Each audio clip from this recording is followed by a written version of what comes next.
Hey guys, welcome back to my channel. In today's video, I'm going to be showing you guys how I draw my portraits. Let's go. Now, disclaimer, I do believe that art should just be really easy and accessible for you and anybody that wants to make it. And whatever skills you learn is 100% completely fine to help you make your own amazing art. Now, don't let anybody else tell you that, oh, tracing is wrong, you shouldn't do that, or you need to do this all by hand, or else you're not considered a real artist, quote unquote. Just make art however you want to, and who cares what other people think? Your art is your art. Now, I do want to say, do not trace other people's art and claim it as your own. That is wrong, and you should never do that. And even when you repost people's art on social media, please tag the original artist the best to your ability. If you physically can't find the original artist, then, well, I don't know really what to do there, but if you can, tag the original artist because that helps them out a lot. Now, let's get started. Now, for the first technique I'm going to show you is called the grid method. Now, if you're in any art class, you probably have heard the grid method before, so if you do know it, this is going to be a really simple, dumbed-down version of it for the people that don't know it by any chance. Now, for people that are wondering how I use the grid method, now I don't just do a lot of shit of math. I don't do that. I use a really easy and free to use app, and I'm gonna show you on my old phone called Drawing Grid. Now the whole premise of it is it's pretty much just like a little portable grid for your phone, pretty much. Like whenever you want to do an image or anything, this can make the grid for you, and you just gotta figure it out. Now, how I do it now, what I'm going to do is I'm going to load a new image by clicking it. You're going to click load image. You're going to click from your gallery, which is just all your saved phones, including your downloads and stuff. And you're just going to go through the process and select your image. Alright, and now that I have my image selected, now it is just a quick little image. I'm just going to find something better to use when I'm doing the actual demonstration. But yeah, and then the next thing what I do, or what happens, is it gives you lines. And now the best part about this is it gives you a couple different options of what you can do. One of them is giving you columns and rows. And what that pretty much means is it will, and this is the step that I do whenever I just want to feel like, when I'm feeling like drawing, is I grab a piece of paper like this general size, just like a normal piece of paper size, and I measure out 1 inch by 1 inch on all the sides of the paper using my ruler, and I mark it out. And I already started doing that for this video. And then you're going to count how many on each side of those. So it'll be like 12 and I think 8 of these. So then what you could do is columns, I think, will be the longer side. So in this case, I'll type in 12. Not 120, not that. And then the next row, and then for the rows, you'll click 8. Now, I think you can go very more specific. I don't really do that, just for me personally. I just kind of go more broad with it, which, works for me. If it doesn't work for you, that's fine. Do however you want. And then next is you can, now what I like to do, depending on what the image is after I edited it, I can change how the lines look, and this will just help me see the lines a lot better. So then you're going to click export image right here. You're going to click save to phone gallery, and this old phone is going really slow, and it's going to give you a little thing. You just click close, bam, it'll ask you to rate it, do it if you want. And then theoretically, in your photos or in your gallery, whatever you use, hopefully this works, it will hopefully have your image saved in your gallery. It'll have it under drawing grid, and then you can just go there and use the image like that. That's how I personally do it. Now I'll show you a little bit of a snippet of it to see how well it actually works. For me though, it works pretty well, but I'll just let the recording show you.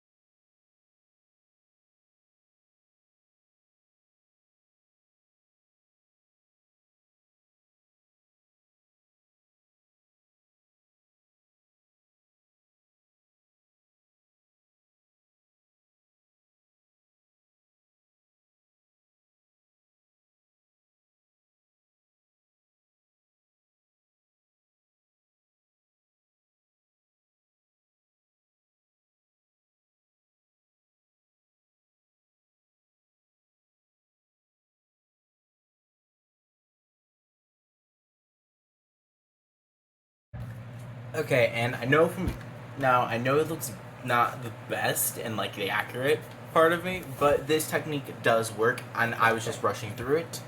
Overall, this technique is really good. I don't use it as much anymore, only if I'm really feeling like, okay, I really think I could like amp this up or change it, or if I just feel like sketching like that. If I feel like it. This technique, honestly, I rated it out a 7 out of 10 personally for me. If this works for you, good for you. Now I'm going to show you the more controversial version of drawing. Let's go. Now for this version of drawing, I'm going to show you how I trace my reference images. Now, I do want to clarify that tracing, in my personal opinion, which isn't professional at all, as you can tell, is not bad. I use it so much just to save time on my drawings, and there's a lot of benefits from tracing it, such as when I trace my own reference image, I can get it the size I want it to typically. Sometimes it's not the case, and I have to manually draw it by hand. But for most of my pieces, it doesn't matter on the size. Next, it will save so much time. I've gone through so many drawings over the summer where I've taken my own reference image, I've edited it, I've sketched, and I traced it, and I started working on it, and I just realized I did not want to finish it. And that's okay. I would have felt so much worse doing that if I spent the time, the hours, just, sketching it or drawing it by hand instead of just tracing it. Tracing it saved me the time, and I didn't care about it as much if I abandoned it or just completely restarted the piece entirely. The negative side is it does not really build muscle memory. You obviously will not learn how to get better at drawing doing just tracing. So I do recommend, trying to limit your tracing as much, but for me personally, I know I can draw it by, using the grid method if I really wanted to, but most of the times I just, want to save the time and make the art that I want to without the hassle of, sketching out completely. Now, I do occasionally still sketch out, and I do admit that it's, fine to do whatever you want, personal preference or not. It's just a really helpful tool that exists for a reason. Especially some of these, my biggest pieces of drawing, even though this isn't my original reference. You know how long this would have taken me just to do it like this? Same with this. And all of my self-portraits that I've done over the summer. My personal opinion on it is I do not care if I trace or not, if it's my own reference image. I try to stay away from other people's reference images, but sometimes I just want to draw them, and sketching it, tracing is just a quicker option for me. So yeah, I personally view it as if I take the image myself, if I edit it myself, if I get my creative idea of myself, then I completely am okay with tracing my image if it's what helps me get to actually making the art faster.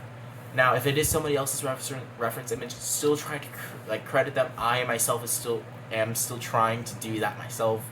If you've seen a couple of my speed drawing videos where I traced over a reference just to get the guide points for some certain spots, I sadly did not credit them, but I did end up going back, finding where I got the images off Pinterest, and crediting them in the description or the comments. I forgot which one.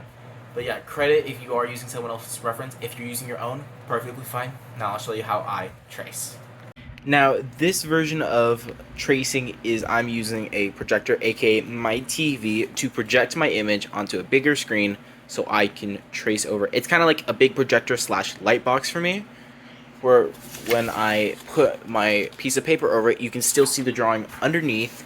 And then this way I can get the size I generally want typically, and I usually go bigger size, and then I can see all the detail work, and I can just trace out my sketch. Now again, this is a super useful technique that I personally do a lot, and I really recommend doing it if you're just wanting to create and not worrying about rules or anything and just having fun. This is a way I would recommend doing it. Now I'm going to just show you guys a quick little time lapse of it, and enjoy.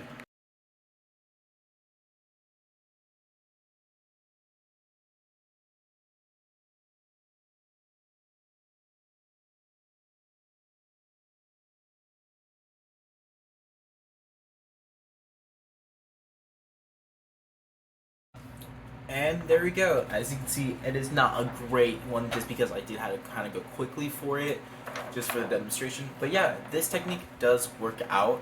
And for a piece of paper this big, it's pretty much perfect. Now, I do usually spend more time, and I do recommend if you do it like this, I recommend it being in a dark room. That's just how I do it because my TV does not go brighter than what it is. Let's take these off. And yeah, each of them both have their own pros and cons for them, but it's up to you honestly how you want to do your own art. If you want to improve your skills, grid method I would recommend 100%. But if you just want to create some fun art and not care about the rules behind it, I just trace just to save my time, just to make art that I really, really like. Now again, disclaimer, just don't steal other people's work, and if you do use other people's references, please don't forget to credit them. That is something I'm also working on myself. But yeah, that's my video, and I hope you guys find this really, really informational, and I really hope you enjoyed it as well. I'll see you in the next one. Bye!